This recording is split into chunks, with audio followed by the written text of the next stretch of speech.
Hoy día vamos a tener el privilegio de contar en el estudio con un gran entrevistado. Hace 40 años en Chile se acuñó un concepto, el de autopoiesis, que tuvo un impacto, una trascendencia en distintas disciplinas, en medicina, en educación, en psicología, un impacto como pocas ideas acuñadas aquí en Chile han tenido nunca. Y uno de esos pensadores que trajeron a la vista este cambio de paradigma, esta nueva manera de mirar al hombre y al mundo y el conocer, fue el biólogo Humberto Maturana. Hoy día está con nosotros, aquí en Una Belleza Nueva, Humberto Maturana. Muchas gracias, Humberto, por estar aquí. Hola, encantado. Encantado de tenerte después de casi 10 años, yo creo, ¿no? Bueno, de la última vez. De la última vez que conversamos. Poco más de 10 años. Humberto Maturana ha sido Premio Nacional de Ciencias, ha sido candidato por ahí, por un experimento importante en el campo biológico al Premio Nobel, pero no cabe duda que es un pensador que se ha mantenido muy activo, que desde la biología nos ha hecho pensar quiénes somos, cómo somos, este animal, este mamífero, este hombre que conversa con lenguaje, con emociones. Y yo quería partir, Humberto, leyéndote una cita que yo sé que para ti es significativa, y es del libro Así habló Zaratustra de Nietzsche. En uno de los capítulos de este pensador alemán del siglo XIX, uno de los discursos de Zaratustra, dice: 3 transformaciones del espíritu os menciono. Cómo el espíritu se convierte en camello, y el camello en león, y el león por fin en niño. Y Nietzsche va a decir que la primera transformación, la del camello, el león es como el paso, un salto cuántico dentro de la historia del hombre. Pero la transformación más importante es la final, que es cuando el león es capaz de convertirse en niño. ¿Y por qué es más importante el niño que el león y el camello? Dice Nietzsche: inocencia es el niño, y olvido, un nuevo comienzo, un juego, una rueda que se mueve por sí misma, un primer movimiento, un santo decir sí.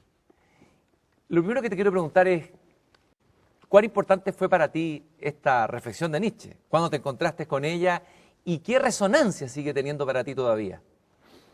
Bueno, yo me encontré con Nietzsche cuando debe haber tenido 19 o 20 años, y estaba enfermo del pulmón en el sanatorio de Putaendo. ¿Tenías tuberculosis? Efectivamente, que era un sanatorio de tuberculosis. Yo estuve allí un año y, claro, uno se iba a morir, pero yo me iba a mejorar. O sea, no sabía, pero en fin, estaba en el proceso de mejorarme.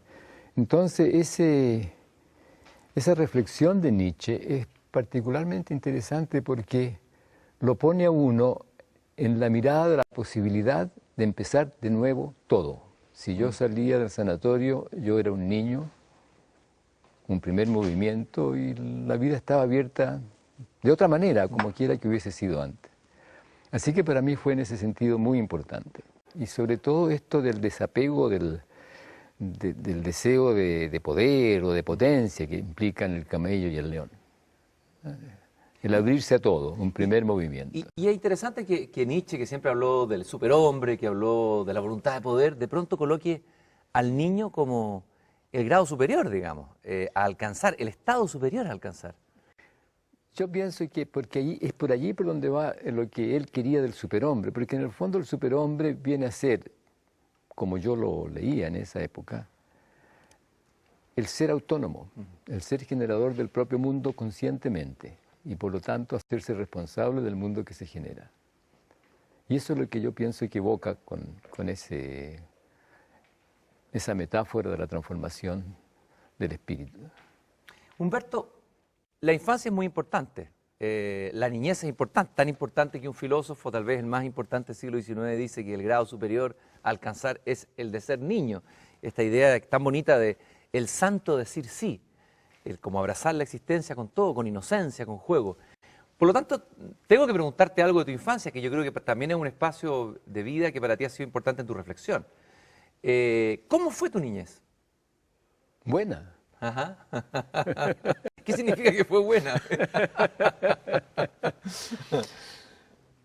Porque aunque éramos muy modestos. En realidad no teníamos sensación de falta. La mamá me regaló la luna, por ejemplo, en algún momento, así que yo tenía el mundo a mi disposición para verlo, para sentirlo. Y ya no me acuerdo mucho, pero me acuerdo de lo siguiente, que cuando entré al colegio Manuel de Salas, nos pidieron que escribiésemos un relato de nuestra autobiografía. Y yo escribí algo, que no me acuerdo lo que fue. Y mandaron a llamar a la mamá para preguntarle qué pasaba con este niño que era feliz. Porque todos los otros niños hablaban de alguna cosa que yo no sé, pero resultaba que yo no tenía sufrimiento, no tenía infelicidad, estaba encantadísimo siendo niño con ¿Y mi mamá. cuál es la felicidad de la infancia? Porque siempre hay muchos poetas en el arte se habla del recuerdo idílico de una infancia en que uno fue feliz. ¿Qué es lo que es, crees tú, la felicidad de la infancia al final de todo? Yo creo que la felicidad de la infancia es convivir con los miembros de la familia teniendo presencia, siendo visto, siendo escuchado, se le contestan las preguntas, uno puede hacer lo que quiere, pero está siendo invitado continuamente a hacerse cargo de lo que está haciendo. Ahora, los niños han sido invitados en la historia de Occidente hace muy poco, quizás cuando Jesús dijo, dejad que los niños vengan a mí, ¿no? Que fue una frase revolucionaria. Pero durante mucho tiempo y hace pocas décadas, los niños como que pasaron de ser seres pasivos que escuchaban en la mesa lo que conversaban los adultos a ser ahora, según algunos, los tiranos de las casas. ¿Cómo crees tú que se ha dado la historia de la infancia, lo que tú has visto? No, yo creo que eso de pasar a ser el tirano de las casas no es tan bueno. ¿Ah? Yo creo que a veces se confunde el amar con una negligencia, con un dejar ser o hacer así nomás. No, el niño está allí, crece admirando a estos seres mayores que están ahí y quiere tener presencia en ellos, pero al mismo tiempo quiere ser guiado por ellos. Los niños quieren aprender a hacer bien las cosas que están haciendo y quieren tener la capacidad de actuar desde ellos. Entonces, ese es el espacio que los niños quieren. Jugar, hacer sus cosas, pero al mismo tiempo tener un espacio de referencia acogedor que los hace pensar sobre lo que hacen. Tú has dicho, o te leí por ahí, o lo conversamos, ya no me acuerdo, pero que de alguna manera la infancia es un espacio matrístico, tiene que ver con lo matricial, con lo femenino, la presencia fuerte de la madre, que ha sido invadida por la lógica patriarcal del control. Primero fue invadida, parece, la adolescencia en algún momento, pero ya ha sido invadida la infancia. ¿Qué significa esa? ¿Qué es lo que es esa invasión de la que tú hablas?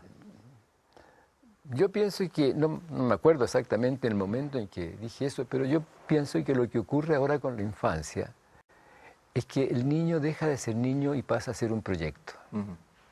Y un proyecto no suyo, sino que de los adultos con los cuales está. Suena terrible eso, dejar de ser niño y pasar a ser un proyecto. Qué feroz. Exactamente, pues se tiene que preparar para el futuro, no vive su presente.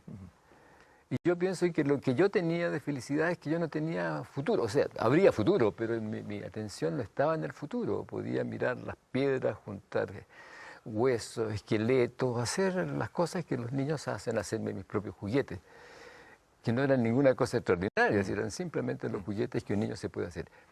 Pero esto de estar preparándose para un futuro, no lo recuerdo yo en mi infancia. Ni siquiera cuando estaba en el colegio, estaba ahí, encantado con lo que hacía. Eso que tú dices de estar ahí, tal vez ese sea el corazón de la infancia, es estar presente en la vida, ¿no? Exactamente. Que nosotros los adultos no sabemos estar presentes, pero tal vez los niños tienen un momento en que logran estar presentes. Los niños en el juego, y el vivir puede ser un juego, están en el presente. El juego no es una tarea banal, es estar haciendo lo que se está haciendo con la atención puesta allí y no en un posible resultado que uno sepa cuál va a ser el resultado. Y ese es el bienestar. Y cuando uno hace lo que hace a cualquier edad de esa manera, está bien. Como diría Jimena Dávila, centrado en sí mismo. Y desde allí escoge. Porque si no, uno no escoge. Uno está siendo empujado hacia un lado o hacia otro y tiene que aparentar el escoger entre proposiciones propuestas por otros. El escoger es cuando las alternativas las propone uno. De alguna manera todo lo que tú me estás contando es casi como el asesinato de la infancia, la destrucción de la infancia, se podría decir. Bueno, yo diría que en eso estamos. Ujú. Porque estamos preparando a los niños, poniéndonos la angustia de que tienen que pasar exámenes, tienen que poder llegar a un cierto colegio, porque tienen que prepararse para un futuro. Y los niños se van a transformar de todos modos hacia un futuro que no está, porque están viviendo en el presente, haciendo las cosas que hacen. Y les gusta hacerlas bien, les gusta aprender a hacer lo que hacen bien con los adultos con los cuales están. Tú llegaste a ser uno de los intelectuales más destacados, no solamente de Chile, un pensador de frontera, el acuñador de este concepto de la autopoiesis. Bueno, tu trayectoria es impresionante en términos de generación de ideas, de reflexiones, de conversaciones, de influencia en la biología, etc. Pero como muchos de esos sabios, como Einstein y otros, fuiste un niño que a veces escapaba del colegio, ¿eso es verdad? Eso es verdad. Me escapaba del colegio para irme a mi casa. Ese era el paraíso, ¿no? Ese era el paraíso. Entonces la mamá me decía, los niños van al colegio, pero yo no. Sí, pero va al colegio, mañana vas a ir. Ajá. No me retaba porque me había arrancado al colegio, pero mi tarea en el presente era ir al colegio y aprender lo que quiera que fuese que tenía que aprender allí. Ahora, ¿cómo era la educación en Chile? Tú estudiaste en un colegio público, Sí. el Manuel de Sala, que es mítico. Después estudiaste en la Universidad de Chile. ¿Cómo era esa educación pública? ¿Cómo era educarse en Chile? Estamos hablando en la década del 40, 50. Claro. ¿Ves? Para alguien de hoy día, que a lo mejor no tiene esa conciencia, ¿tienes una visión positiva, negativa en este debate que hay hoy día sobre el tema de la educación pública? ¿Cómo era esa educación pública en Chile? Lo que yo visualizo de esta educación era el que uno pertenecía a una comunidad, pertenecía a un país y siempre lo que uno estaba haciendo tenía que ver no con el futuro, sino que con el que uno era miembro de ese país. La educación cívica era muy importante. Porque en la educación cívica uno aprendía el mundo que estaba viviendo ahora. Y si uno se sentía con responsabilidad hacia el país, era desde entender que uno pertenecía a ese país que le estaba haciendo posible su educación y su vivir. O sea, uno pertenecía a una comunidad, digamos, más que un país, tal, porque el país, conversando la otra vez con Gastón Sublet, él decía el país es una palabra abstracta. ¿Era más una comunidad que un país? ¿Chile? Eran las dos cosas. Ya. Eran las dos cosas. O sea, el país es una noción abstracta que corresponde a un espacio más amplio de pertenencia, porque tu comunidad es un pedacito de aquello. Pero así como tu comunidad del colegio, tu familia, hay otras comunidades que integran a esta cosa más grande y que afortunadamente, siendo un país democrático, tiene una noción de integración en las tareas o los haceres. Entonces, uno se prepara para un futuro, pero no para un futuro, ¿comprende? Uno no se prepara para hacer aquella cosa, sino que para ser partícipe de algo, que era este país. El país se volvió un poco más loco. ¿Cuánto cambiamos en las últimas décadas? Tú has sido testigo del cambio. Sí. Nos pusimos más competitivos, más estresados, esto de estar volcados hacia el futuro. ¿Cuál es el cambio más profundo que ha tenido Chile desde esta mirada tuya, Humberto, en estas últimas décadas? Yo diría que el énfasis en en el exitismo, en el progreso y la competencia. Porque son peticiones, empujes del ámbito cultural que lo sacan a uno de su presente. O sea, esa competitividad o esa competitividad que tanto se ha hablado como valor nos saca del presente. Claro. Nos expulsa de nuestro propio presente. Además, no lo sacan del presente de uno porque ponen a lo otro como referencia. En la competencia, el referente de lo que yo hago no soy yo, no son mis elecciones, sino que es lo que hace el otro. O sea, yo actúo según lo que está haciendo el de al lado. Exactamente, porque estoy compitiendo. ¿No? O porque tengo un... Miro el jardín de al lado, digamos. ¿No? Claro, y tengo que ser mejor que el otro. Hay que ser mejor. Es una invitación absolutamente imposible y absolutamente negadora de uno. Porque tengo o sea, es la imagen que yo tengo del otro lo que tiene que ser lo que me guía a mí. Eso es desastroso. Porque de alguna manera me pierdo descubrir aquello que yo soy o que pudiera ser, tal vez, ¿no? O me pierdo la responsabilidad y el placer de escoger desde mí, no en el vacío, pero desde mí. Humberto, la discusión a la de educación hoy día en el país ha estado fuertemente en pensar, tenemos una segunda vuelta la próxima semana, el próximo domingo, presidencial, no sé, así los destinos del país. Se ha hablado mucho de la educación, que va a ser el énfasis del gobierno que sea. ¿Cuál crees tú que debiera ser el foco, el énfasis? Tuvieras que ir a lo esencial. Si tú pudieras ser ministro de Educación o asesor, generalmente en los ministerios no se escuchan nunca a los sabios ni a los pensadores, pero juguemos un poco, hagamos la utopía. Si tú pudieras dar un consejo que pudiera ser escuchado por nuestra autoridad en el tema de la educación. Yo no sé si puedo dar un consejo, pero sí yo he tratado de escuchar qué es lo que piden los jóvenes, qué es lo que han estado pidiendo a lo largo de estos últimos años, cuando dicen queremos una educación gratuita, sin lucro y de calidad. ¿A qué se refiere esa calidad? Y yo creo que esa petición de calidad se refiere justamente a lo que estábamos hablando, a que mi educación ocurra de tal manera que yo me siento partícipe del mundo en el cual estoy viviendo. Y lo que yo vivo hace sentido desde que yo puedo adquirir la autonomía para escoger y hacerme responsable de lo que hago. Porque eso es lo que le da sentido a uno, el que yo me puedo hacer responsable. Y entonces es eso lo que se pierde, yo creo, en estos momentos en la educación. Porque se confunde, digamos, como la temática central, el conocimiento, y no se ve el entendimiento. ¿Cuál es la diferencia entre el conocimiento y el entendimiento? Entiendo que la educación hoy está centrada en el conocimiento, la acumulación de saber, etcétera. ¿Cuál sería una educación del entendimiento o de los entendimientos? ¿Cómo sería esa educación? Sería el guiar la mirada y los haceres de los jóvenes a darse cuenta cuál es el espacio en el cual lo que hacen tiene sentido. Y desde allí darse cuenta de que ellos pueden aprender cualquier cosa que otro ser humano pueda hacer, y por lo tanto cualquier cosa que les estudie va a ser significativa en ese sentido, si es que ellos son capaces de mirarla siempre en un espacio más amplio donde hace sentido en la comunidad. Si yo estoy en el colegio y mi vivir no hace sentido en la comunidad y estoy ocupado de obtener un cierto resultado, estoy un poco en un vacío relacional. Entonces, ¿de dónde obtengo yo el sentido de mi vivir? ¿Desde dónde mi vivir me inspira? Bueno, tú tienes un libro que se llama El sentido del humano. En el fondo yo creo que tú estás apelando a eso, una educación que tenga un sentido del humano, finalmente. Exactamente, y que le permita a uno no acumular conocimiento. Si los conocimientos los puedes encontrar a cada rato. Sobre todo hoy día, Humberto, en que Internet de alguna manera empieza a reemplazar a este profesor que transmite conocimiento. O sea, ¿qué es lo que puede hacer el profesor que no dé ya Internet, donde está toda la información? Lo más importante, guiar la mirada reflexiva al entendimiento. El Internet te entrega a ti opiniones, te entrega decisiones, te entrega datos, todo lo que tú quieras.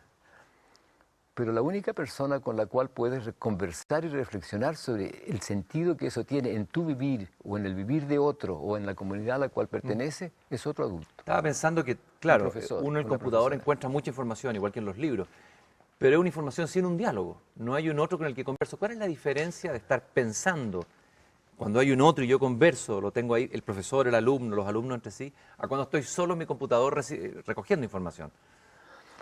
O sea, si soy un niño, la diferencia es gigantesca porque tiene que ver con la mirada reflexiva que pregunta ¿dónde esto hace sentido en mi vivir? Si yo soy ya un poco más grande y he aprendido a reflexionar, entonces yo puedo usar esos datos. Los datos están ahí, no son lo importante. Es mi capacidad de reflexionar sobre ellos y pensar sobre qué quiero hacer yo con esos datos. Ahora, lo que tú me dices me resuena en el sentido que se nos ha transmitido, machacado, que vivimos en la sociedad, o nos acercamos a la sociedad del conocimiento, la sociedad de la información. Tú me estás postulando la utopía de la sociedad de los entendimientos, más que la sociedad de los conocimientos, ¿no? La utopía de la, la utopía de la sociedad. ¿Por qué la utopía y no la utopía? Porque lo utópico es lo que está allá, inaccesible. Pero aquí, movámonos en el conversar, en la educación, de modo de entender. Por ejemplo, yo me acuerdo lo siguiente. En el colegio, en el Manuel de Sala, en la clase de historia, estudiamos la Guerra del Pacífico con una expresión que tiene connotaciones políticas, ciertamente, pero todo lo que hacemos tiene connotaciones políticas, así que no es eso. Y el tema era Chile, país imperialista de los Andes. Entonces, si ese es el título, eso te invita a conversar de todo. En lo que se refiere a la guerra, a los porqués, qué es lo que sucede, qué No pasa. quedarse en la mera información, No los datos. quedarse en la mera información. Humberto, ¿es cierto que tú te cambiaste de nombre varias veces y que fuiste otro, como diría Rimbaud, que te llamaste Sacha Romesín, por ejemplo? Sí. Me gustaría que me contaras eso porque es interesante que uno pueda cambiar. ¿Qué pasó? ¿Cuándo te cambiaste de nombre? Irigoita también parece que fuiste. Irigoitía, sí. Irigoitía, a ver, Sí. ¿por qué te cambiaste de nombre alguna vez en la vida? Me cambié de nombre en el colegio y me puse Sacha Romesín porque en verdad yo era cercano a mi madre. Mi padre existía, nunca me faltó en el sentido de que nunca se habló en mi casa de que no estaba el papá, pero se separó de la mamá o no se separaron ellos cuando yo tendría unos 2 años, así que ¿Pero era un padre ausente? no sé si era ausente o no, pero nunca se hablaba de que no estaba. A veces aparecía para la Pascua con algún regalo, pero no era ausente, porque para que sea ausente uno tiene que destacar que no está. Tiene que haber quejas. Entonces yo era Romesín, era hijo de mi madre. Entonces, y Sasha me gustó porque sonaba raro ruso. Así que me cambié de nombre. Y entonces cuando pasaban lista en el colegio decía Humberto Maturana. Mirás para el lado. Humberto Maturana. Señorita, ahora se llama Sacha Romesín. Ahora, eso revela, es bonita esa anécdota porque revela algo más, y es que uno puede reinventarse, rebautizarse y nacer de nuevo muchas veces en la vida. Exactamente. Y yo me llamé Irigoitía ¿Ya? cuando estaba enfermo del pulmón, hospitalizado en el Hospital Salvador. ¿Ya? Yo estuve 1 año en El Salvador y después 1 año en el sanatorio. Y dije, yo no quiero ser, yo me voy a cambiar nombre, así que me llamé Irigoitía. Y tanto me llamé Irigoitía que cuando años después visité el hospital me encontré con una de las personas que atendía allí y dije, señor Irigoitía, ¿cómo está? En fin, qué bueno. ¿Y por qué Irigoitía te pusiste? Para ser completamente distinto. No era yo el que estaba enfermo, era el señor Irigoitía. Ahora, qué interesante que un cambio de nombre produzca, qué importante es el nombre que uno tiene o el nombre que uno elige o el nombre que le llega a uno, ¿no? Y aquí vamos a un punto, siempre he tenido la sensación, o sea, la idea de que uno puede reinventarse, de que tú tienes una fe muy grande en el ser humano. Al revés de todo lo que nos dicen los datos, las guerras, destrucciones, la crueldad. Incluso le escuché una entrevista que te hizo Fernando Villegas, que te citó a Thomas Hobbes. Claro, Hobbes dice que el hombre es el lobo del hombre. Pero tú en esa respuesta persististe en sostener así casi una fe ingenua en el hombre. ¿Por qué tienes tanta fe? Tú eres un biólogo, conoces al hombre muy bien, en este mamífero que ha cometido tantas barbaridades en las últimas décadas, guerras mundiales, bombas atómicas, todo lo que hemos visto. ¿Por qué persiste esa fe tuya en el hombre, en el ser humano, en nosotros? Porque el ser humano, como mamífero, nace una relación materno-infantil amorosa, de plena confianza en que va a ser acogido, contenido y amado. Ahora, a propósito de reinvención, en esta reinvención de los últimos años, este tema del amar, de la condición inicial de la relación del niño que hemos desarrollado con Jimena, que colabora, con Jimena Dávila. Hay un libro que es El habitar humano, 6 ensayos de biología cultural, y tiene que ver con este proyecto del Instituto de Matrística que tú has desarrollado con Jimena. Exactamente. Sí. Entonces, este bebé nace abierto a todo. Es el primer movimiento del cual habla el niño de Nietzsche, ese santo de decir sí, ¿no? Exactamente. Y te va a sonreír, y te va a acoger, y se va a mover contigo en una danza de irse transformando en alguien, una persona, con los adultos con los cuales está.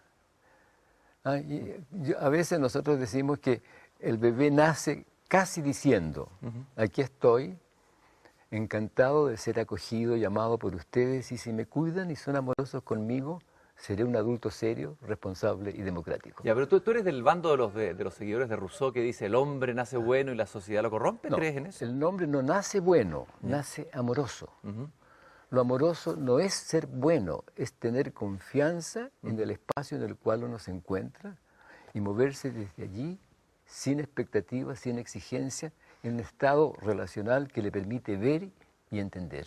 Ahora, Humberto, sin embargo, toda la historia de Occidente, pero también de Oriente ahora, es la historia, casi uno diría, de la ira, de la guerra. Hay un libro que acaba de sacar un filósofo alemán muy interesante, Sloterdijk, que se llama algo así como El tiempo y la ira, ¿no? Parte desde la guerra de Troya con Homero, todo lo que hemos escuchado. O sea, si el hombre es tan amoroso, ¿cómo es posible que tengamos una historia tan poco amorosa, digamos? De tanta destrucción, de tanto odio, de tanta competitividad, etcétera. A ver, ¿qué pasa? ¿Cuándo se produce este quiebre o esta caída? ¿Y no será una postura un poquito utopista, ingenua, una idea No, edulcorada del hombre original? No, porque no tiene que ver con el hombre original. Digamos, todo inicio es un punto de partida para posibilidades que van apareciendo en la historia. Y en esta historia, del bebé que nace amoroso, el gatito que nace amoroso, una pequeña reflexión.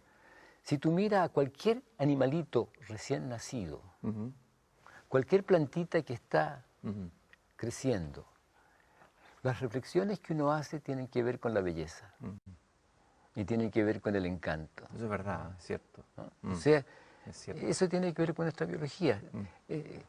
Evoca, o más bien gatilla, desencadena en nosotros esa respuesta acogedora. Pero también traicionamos. Traicionamos con la exigencia, traicionamos con los castigos. A los niños los castigamos, los retamos. No los invitamos a mirar y a reflexionar, sino que los retamos porque están haciendo algo que no nos parece que es lo que nosotros quisiéramos que hicieran. Entonces, estamos continuamente traicionando a los niños. Tal vez a mí no me traicionaron porque la mamá no me retaba, sino que me invitaba a mirar lo que estaba haciendo. Y enseguida tenemos teorías. Las teorías son algo muy interesante porque son constructos explicativos a partir de ciertas nociones primarias que uno considera como válidas. Y depende de estas condiciones primarias lo que configuro después como un desarrollo teórico. Bueno, si tú miras, toda discriminación se funda en una teoría que niega el amar. Toda discriminación, estoy poniendo mi cuellito en la guillotina. Toda discriminación se funde y se sostiene en una teoría que niega el amar. Y lo que pasa es que somos presentes de una historia de los últimos 20.000 años. Lo que tú llamas la cultura patriarcal, ¿no? Sí, claro. De una teoría que justifica la negación del otro. Y ahora, es muy bonito lo que tú dices, digamos, en el sentido que comienza a aparecer la imagen de un hombre, un ser humano con potencialidades amorosas, digamos, de comprensión, de emociones que tienen que ver con el escuchar, etcétera, etcétera, etcétera. El punto es cuándo se produce el quiebre, cuándo se produce esa pérdida y entender por qué históricamente, por ejemplo, esa cultura matriarcal fue finalmente suplantada por la patriarcal, que es la dominante y la que resultó finalmente. Esa otra cultura matriarcal donde en principio podríamos pensar, no sabemos todavía cómo era, porque tal vez que era mejor que la nuestra, desaparece, porque declina en la historia humana. Yo creo que declina con la teoría de la apropiación y del poder, y con la adicción al ser servido.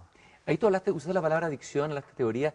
¿Es verdad que los seres humanos somos adictos a las verdades y que eso es malo? Somos adictivos a cualquier cosa que nos produzca placer. Y la verdad o las verdades, nos instalamos las verdades y nos hacemos adictos y nos quedamos. O sea, si el ser poseedor de la verdad nos produce placer. ¿Por qué? Porque la verdad, ¿en qué momento aparece la verdad? Cuando hay un conflicto de ideas. Yo tengo la verdad y no tú tienes la verdad, y no estamos dispuestos a escucharnos. O sea, cuando hay un conflicto. Si no, no aparece el tema de la verdad. ¿Y es cierto que la verdad, al contrario de lo que uno podía creer, impide la reflexión? La posesión de la verdad impide la reflexión. O sea, el enemigo de la reflexión es la posesión del saber. Si yo sé, ¿cómo voy a soltar lo que sé para mirar si sé lo que digo que sé o no lo sé? Estoy apegado a esa verdad que... Me apego, la sujeto, no reflexiono. Bueno, Humberto Maturana ha tenido la valentía en su vida de desapegarse de las verdades. Y una verdad de la que se desapegó fue en el año 1970, por ahí 72, cuando junto con Francisco Varela, que era su alumno, tengo entendido, acuñaron un concepto que revolucionó el paradigma para entender el conocer y la vida humana, que es la autopoiesis. Y le vamos a preguntar, se lo vamos a dejar para el próximo bloque, ¿qué es la autopoiesis. Le vamos a pedir a Humberto Maturana que nos la explicáramos como si fuésemos un niño, lo más simple posible. Luego de esta pausa regresamos en Una Belleza Nueva en esta interesante conversación con el gran pensador chileno Humberto Maturana.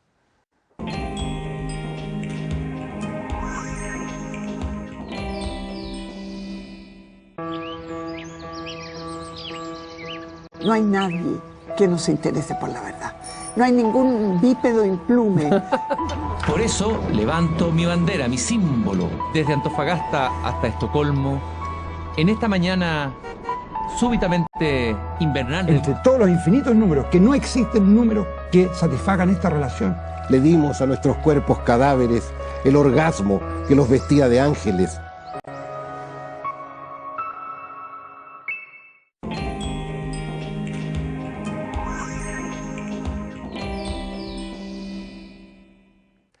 En Una Belleza Nueva, con este fondo negro, estamos en este espacio de conversación y de escucha. Dos conceptos muy importantes en el pensamiento de Humberto Maturana. Se usa mucho la palabra conversación, pero ¿realmente conversamos? El conversar implica un escuchar. Intentamos, hacemos lo posible, a veces nos equivocamos aquí, de escucharnos en esta conversación y que usted también, al otro lado de esta cámara y de la pantalla, también nos esté escuchando y esté participando de esta conversación. Le pregunté a Humberto Maturana, antes de ir a esta pausa, aquí en Una Belleza Nueva, ¿qué es este concepto de la autopoiesis? Justamente se acaba de terminar de celebrar un simposio, que es el Simposio de Autopoiesis, 40 años. Tal vez la única idea, miren lo fuerte que voy a decir, la única idea potente, filosófica, creada en Chile por chilenos, que ha tenido un impacto mundial. Entre algunas cifras se dice que el término autopoiesis tiene entre 300 y 400 menciones por año en los distintos papers del mundo. Es un concepto que cambió un paradigma, una manera de entender el hombre, el conocer, etc. Ha tenido influencias en medicina. Hay médicos que están repensando la medicina desde la autopoiesis, en educación, en psicología, en el tema de la ética, etc.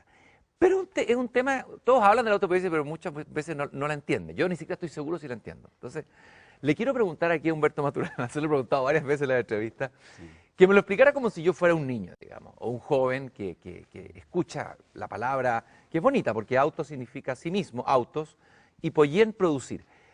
¿Cuándo nace? Brevemente que me cuentes la historia, ¿cuándo nació este concepto? ¿Cómo te nació a ti? Y luego, ¿qué significa autopoiesis? Ya. Humberto. Para contar esto, quiero contar tres cosas. Ya. Uno, cuando yo era chico me hacía mis juguetes. Ahora, ¿qué significa eso? Significaba que yo tomaba cositas, las juntaba y esas cositas que yo juntaba resultaban en algo que yo veía que era mi juguete. O sea, mi atención estaba puesta en mirar qué cosas están pasando aquí que yo estoy haciendo con los palitos, con la greda, con lo que quiera que fuera, que tiene en otra parte este resultado que es el juguete. No lo pensaba en esta reflexión, pero eso era lo que mi práctica hacía. O sea, yo miraba preguntando, atendiendo a cómo está hecho la cosa de modo que aparece de la manera que aparece. La otra cosa que diría es que en 1960 yo era ayudante de la Cátedra de Biología de la Facultad de Medicina y el profesor Gassich me había encargado que hiciese 5 clases sobre la organización de los seres vivos y el origen de la vida. Y yo preparé mis clases y no hablé de la vida, sino que de los seres vivos. Y debo haber dicho en esas clases que la vida no existía, que existían los seres vivos. Porque la vida es como una abstracción, ¿no es cierto? Como una abstracción, porque no está por ahí, no suelta la por vida, ahí, claro. sino que los seres vivos. Y entonces un alumno me pregunta, usted dice que los seres vivos comenzaron en la Tierra hace 3.800 millones de años. ¿Qué comenzó hace 3.800 millones de años? De modo que usted puede decir ahora que los seres vivos comenzaron entonces. Esa fue su pregunta, esa fue la pregunta que yo escuché. Como diría Nicanor Parra, preguntas a la hora del té. Pregunta a la hora del té, precisamente. La preguntita, ¿eh? La preguntita. Y yo me puse colorado porque pensaba que podía contestar y no podía. ¿Qué hace un profesor ahí ante una pregunta así? Normalmente el profesor responde al tiro, trata de salir al paso y quedar bien y contestar con una certeza. Un buen profesor, ¿qué es lo que tiene que hacer si la pregunta no tiene la respuesta? Decir no sé. Claro, lógico. Y eso es lo que tú hiciste. Y eso es lo que yo hice. Dije no sé. Pero si usted viene el próximo año, voy a proponer una respuesta. De modo que me di un año para contestar Bueno, ante esta pregunta. tamaña pregunta, claro. ¿Qué es lo que se Entonces, sabía? Perdón, cortito. Porque hasta el momento las definiciones de vida que habían Claro. eran más bien, se les había dejado como la filosofía, digamos. ¿Qué se entendía por bien? Eran cosas bien vagas o filosóficamente Bueno, abstractas. no ¿no? se sabía. Si miraba uno los textos, los libros, decían que los seres vivos tenían moléculas de esta y esta clase. ¿Ya? Y entonces numeraban las moléculas y yo me preguntaba, ¿y cuándo sé que la lista está completa? Tengo ¿Qué hace que esto sea vivo? Claro, tengo que saber lo que hace que sea vivo para saber si la lista está completa. Entonces yo cambié la mirada de la pregunta. No me pregunté qué es lo que comienza en términos de algo que tenga que ver con la vida, sino que qué tiene que haber pasado hace 3.800 millones de años en un conjunto de elementos moleculares, de modo que el resultado era tal que yo decía, he aquí un ser vivo. Entonces la pregunta era, ¿qué tiene que estar pasando dentro de esto, de modo que cuando eso resulta, lo que uno ve es un ser vivo? ¿Y qué es lo que pasa para que algo sea vivo? ¿Qué es lo que hace que seamos, como tú has definido, seres autopoyéticos? Algo que las mamás sabían hace mucho tiempo. Pero cuando la mamá le dice al niño o a la niña, Humbertito, tienes que comerte toda la comida, y Humbertito dice, no quiero porotos, mamá, no me gustan.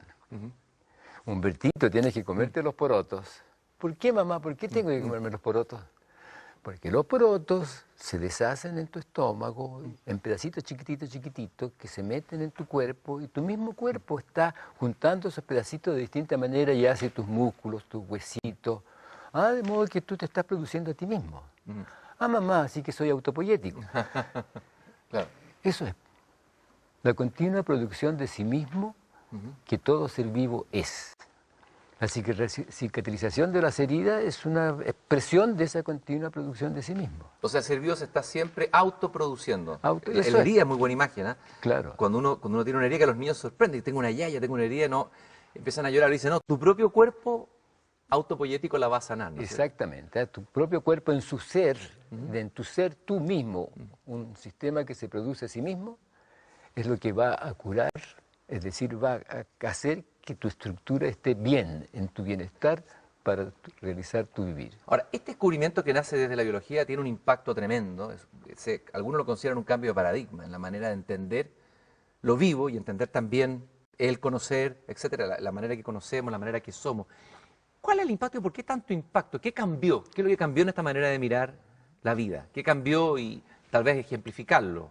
Después en algún ejemplo en Bueno, medicina. una de las cosas que cambió es que se dejó de hablar de la vida. No se dejó, porque no se ha dejado. Sí, pero es que la noción de autopoiesis trae consigo es que uno puede hacerse cargo de que no es la vida, sino que es el vivir. Que es la realización de la continua producción de sí mismo lo que hace al ser vivo ser vivo. Esa es una cosa. Pero hay otra cosa que es mucho más sutil, de la cual yo no quiero hacerme responsable, porque ¿Sí? y es que la noción de autopoiesis se confunde mucho con autoorganización. Entonces, para cualquier situación en la cual uno dice que habría autoorganización, la palabra autopoiesis aparece como seductora. Pero no significa que sea lo mismo. No, porque los seres vivos somos sistemas autopoyéticos moleculares. Y por eso es que yo he insistido incluso en este congreso en que esto que está implícito en lo que escribimos con Francisco en 1972, hay que hacerlo explícito. Jimena, mi colega, me decía todo el tiempo, pero es que lo que está implícito, a menos que se haga explícito, no se ve. Y en este caso, el que los seres vivos somos sistemas autopoyéticos moleculares. Entonces, si yo saco la autopoiesis, si no le pongo el adjetivo molecular, la puedo usar y la gente la usa de muchas maneras. Puede trajinar distintas. un poco la idea también. Pero la trajina. La trajina completamente. Pero los seres vivos somos sistemas autopoyéticos moleculares. Y no existe otro ámbito en el cual, de hecho, ese fenómeno puede ocurrir. Humberto, tú como profesor tienes que ser un profesor bastante especial. Ya fuiste alumno rebelde, te escapabas del colegio, te cambiaste de nombre varias veces, etcétera, etcétera. Tengo entendido que te parabas arriba de las mesas, como el Mr. Keating de la película La Sociedad de los Poetas Muertos, que tirabas ratones, culebras en las clases, que algo salió de un huevo, algo salió un ratón, algo pasó, un ratón salió un huevo, no sé. A ver, cuéntame un poco cómo eras como profesor. Bueno, yo pensaba que yo tenía que, no pensaba que tenía, sino que me parecía a mí que lo natural era que yo hiciese mis clases con espacios reflexivos, ¿no? Preguntando, creando situaciones en las cuales lo que pasase en la clase tenía que surgir de una situación que invitaba a la reflexión. Entonces, efectivamente, una vez yo ya estaba en la clase y no me acuerdo exactamente de qué estaba hablando, pero pongo la mano en el bolsillo del delantal y saco un huevo. Dije, yo traigo para mi almuerzo un huevo. ¿Qué espera uno que salga de un huevo? Entonces todos gritan un pollo y se me cae el huevo y sale un ratón. Y estaba hablando justamente de determinismo estructural, ahora me acuerdo. No usaba esa expresión, pero seguramente estaba hablando de determinismo estructural. Y le querías mover el piso a los alumnos. Pero por supuesto, claro, eso era.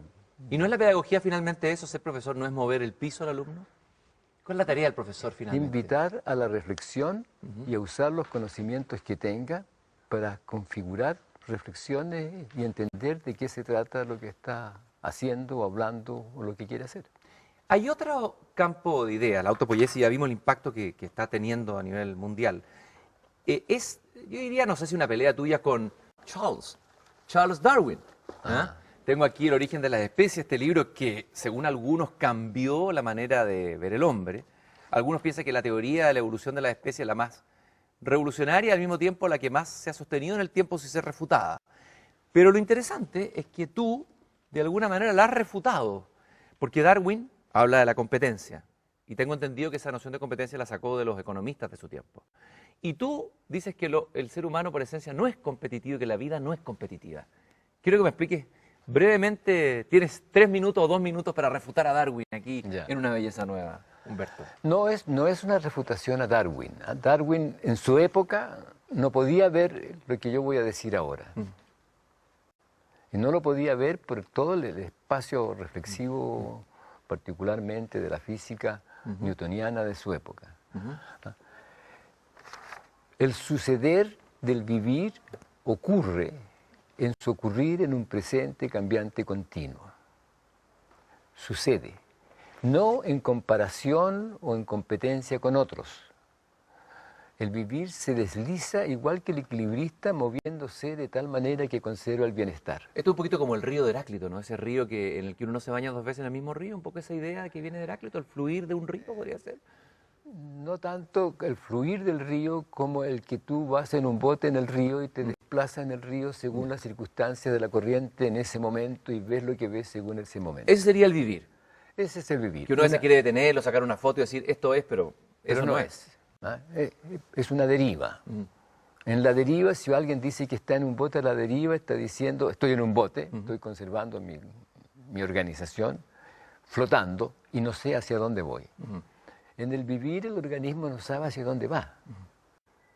Nosotros las personas nos inventamos un futuro y este futuro lo hacemos parte del presente y estamos atrapados en la invención del futuro y no vivimos nuestro presente.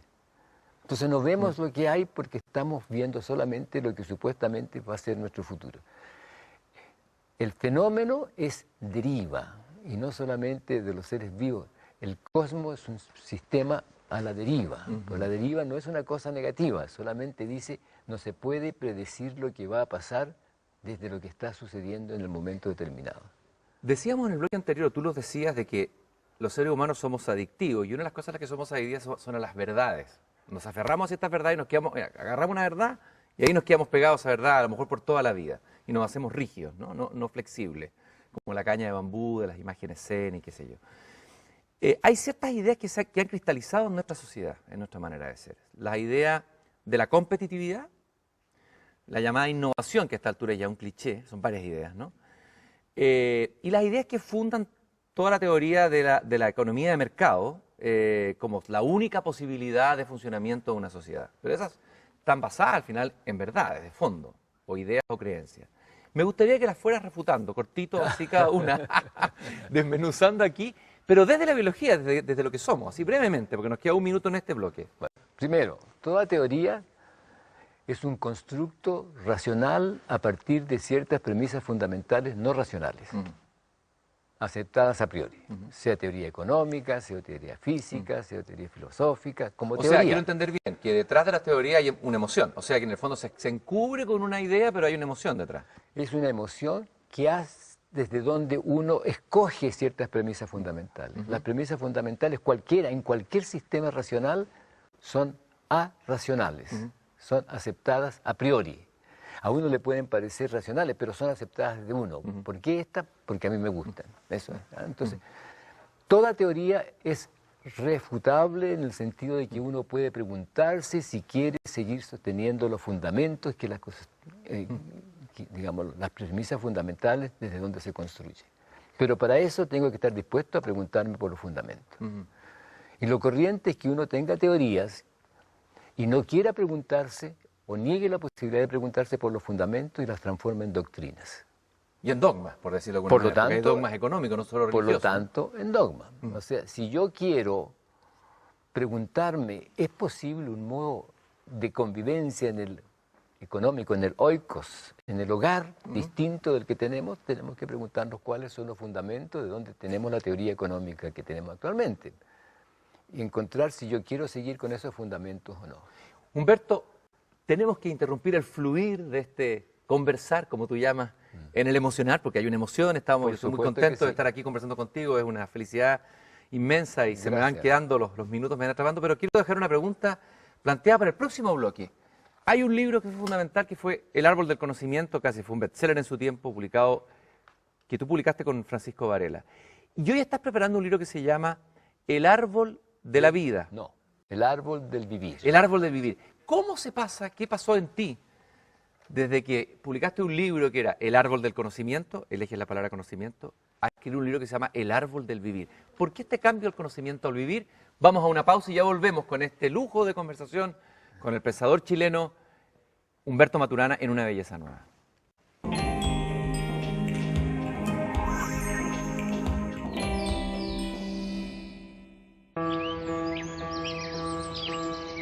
No hay nadie que no se interese por la verdad.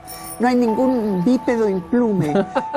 Por eso levanto mi bandera, mi símbolo, desde Antofagasta hasta Estocolmo, en esta mañana súbitamente invernal. Entre todos los infinitos números, que no existen números que satisfagan esta relación. Le dimos a nuestros cuerpos cadáveres el orgasmo que los vestía de ángeles.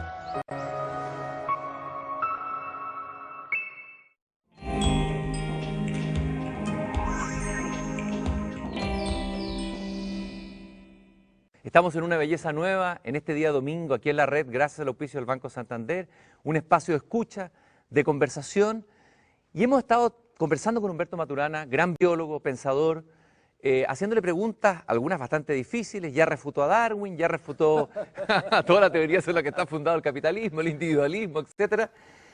Y nos queda un tema que es muy bonito, que tiene que ver con el paso desde su pasión por el conocimiento a su pasión por el vivir, a pesar de que él viene del vivir porque es biólogo, el libro El árbol del conocimiento, el árbol del vivir. Y quiero leer una cosita que es casi un himno a estas alturas, un poema de Violeta Parra que dice, en Volver a los 17, lo que puede el sentimiento no lo ha podido el saber, ni el más claro proceder, ni el más ancho pensamiento. Todo lo cambia el momento, cual mago condescendiente, nos aleja dulcemente de rencores y violencias, solo el amor con su ciencia nos vuelve tan inocentes. A mí me parece que estos versos resumen todo el pensamiento tuyo, Humberto, perdona mi patudez, ¿no?, de las últimas décadas. ¿Qué sientes tú frente a estos versos de Violeta Parra? No, a mí me parece magnífico y su referencia al amar es fundamental. Y decir que el amar y la emoción, todo lo que ha podido saber, ni el más claro proceder, no ha podido lo que ha podido el sentimiento. ¿En qué sentido te resuena a ti eso, lo que hablábamos recién de que en realidad hay un emocionar escondido detrás del reflexionar? Claro, que en el fondo ella está diciendo lo que guía la conducta humana no es la razón, sino que la emoción. Y usamos la razón para justificar, defender o negar deseos, miedos, propósitos, emociones en general, ¿no? Pero lo que ocurre es que para poder reflexionar tú tienes que soltar los apegos. Mm. Es decir, tienes que moverte en un espacio relacional sin tener tú, con respecto a ti mismo o a los otros, prejuicios, expectativas, supuestos o exigencias. Pucha, qué difícil, ¿eh? Y ese es el amar. Ujú. Cuando uno le dice a otra persona, mira, tú no me quieres porque tú estás todo el tiempo pidiéndome, exigiéndome. La queja es que no soy visto, soy negado desde la exigencia. La expectativa, la exigencia, los supuestos niegan la posibilidad de ver al otro. Entonces, lo que pasó históricamente, que en el fondo resulta en un cambio en mi historia, digamos, es que me encontré con Jimena Dávila, que me dice un día, doctor, fíjese que he hecho un descubrimiento. El dolor y el sufrimiento por los cuales se pide ayuda son siempre de origen cultural. Y yo pienso, pues guau, esto es bien importante, porque es distinto de lo que dice Freud, que está ocupado en el trauma. El trauma infantil, Exacto, el trauma con la y madre. ella me está haciendo referencia a que se conserva algo. ¿Ah? Es la conservación de un dolor que uno ha vivido en algún momento a lo largo de la vida. Me dice también, las conversaciones que yo tengo con las personas que me consultan, me muestran también el camino de la salida. Y el camino de la salida resulta ser el recuperar el respeto por sí mismo, el recuperar el amarse. Y yo le digo, Jimena, tú has puesto en movimiento la dinámica relacional de la biología del conocer y la biología del amar. ¿Ah? Los has juntado. Biología del conocer y el amar. A ver, ¿en qué se juntan? No, biología del conocer y biología del amar. Eso. ¿Cómo se juntan? ¿Cómo se cruzan esas dos biologías? Conocer y amar, digamos. Porque van juntas. El conocer aparece en la posibilidad de dejar que algo aparezca, de modo que tú puedas verlo sin prejuicios, sin expectativas.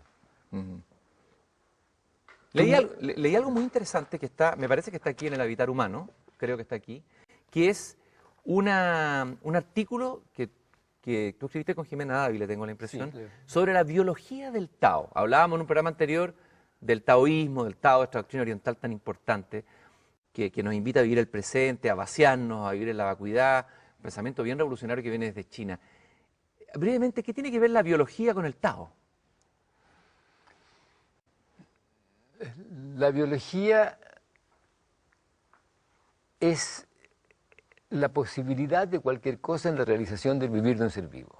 Si el ser vivo no está allí, no pasa absolutamente nada, ¿no? Y es esto de ser seres biológicos que en nuestro vivir, en realidad, en el encuentro con las circunstancias que nos permite vivir, tenemos que estar moviéndonos desde una aceptación, por así decirlo, inocente de donde estamos. Porque si tenemos prejuicios o exigencias sobre nuestras circunstancias, no la vemos. Y si no la vemos, cometemos errores y nos morimos. Nuestro nicho no se conserva. Así que la posibilidad del vivir mismo y realización y conservación del vivir está en poder moverse en la deriva, en dejar que las cosas aparezcan para ir escogiendo, de modo que son nuestros deseos, nuestras preferencias, nuestras emociones las que guían nuestro vivir. Pero si tenemos expectativas, exigencias, supuestos, entonces eso distorsiona, eso es lo que vemos y terminamos con alguna dificultad. Ahí estamos volviendo a la idea original de Nietzsche cuando habla de que hay que transformarse en niño. El camello tiene que transformarse en león el niño, inocencia es el niño y olvido, un nuevo comienzo, un juego, un santo, decir sí. Exactamente. Y entonces lo que hemos hecho en este libro que está por aparecer, que se llama El árbol del vivir, es mirar los distintos caminos del vivir que aparecen en el momento en que uno atiende a las distintas circunstancias de convivencia en las cuales uno se encuentra. ¿Ah? Puede ser la convivencia, pero lo que hace posible el ver allí es el amar. Son distintos modos de vivir, por eso libros del vivir, en los cuales el amar permite ver caminos posibles y que han pasado y que se están dando y que están ocurriendo en las cosas que hacemos. De alguna manera tú estás redefiniendo, Humberto, esta noción griega que tuvo Aristóteles del hombre. El hombre era el hombre que hablaba, el hombre racional primero. Así se define al hombre, un animal racional, claro, y un animal de lenguaje. Pero tú parece que estás definiendo al hombre como un animal que ama. Me parece que esa es la definición de fondo al final de todo. O sea, lo que estoy diciendo es que lo que nosotros en los últimos 14 años destacado es que la emoción que funda la posibilidad de la existencia humana es el amar, porque es la emoción que funda la familia, la emoción que hace posible la permanencia en la convivencia, donde puede surgir el lenguaje como un modo de convivir en el placer de hacer juntos las cosas del vivir cotidiano. Como te lo dije alguna vez, entonces Jesús era un gran biólogo cuando dice, ámense los unos a los otros. Claro, y cuando dice, amaos los unos a los otros como yo os he amado. ¿Y qué es lo que hace Jesús? Dejarlo aparecer. No castiga al pecador pensando que es pecador, lo deja aparecer y lo ve como persona. Porque si tú no lo dejas aparecer, o sea, si no lo amas, no lo puedes ver. Humberto, yo te quiero agradecer tu presencia aquí en este espacio de escucha y conversación. Después de 10 años, espero que no tengan que pasar 10 años para que volvamos a seguir conversando. Ha sido para mí un regalo, espero que para todos los que nos acompañen también. Agradecerte tu contribución al pensamiento, tu trayectoria impecable, creativa, abierta, danzante, en ideas, en cruces. Felicitarte por mantenerte alerta y vivo, y yo creo que esta reflexión nos ayuda a enfrentar la segunda vuelta y cualquier vuelta de la vida con una mirada de altura, con un aprendizaje desde dónde se puede construir algo mejor para nuestra vida, para el país, también para el mundo. Muchas gracias, Humberto, por estar aquí en Una Belleza Nueva, haber estado aquí. Muy buenas noches.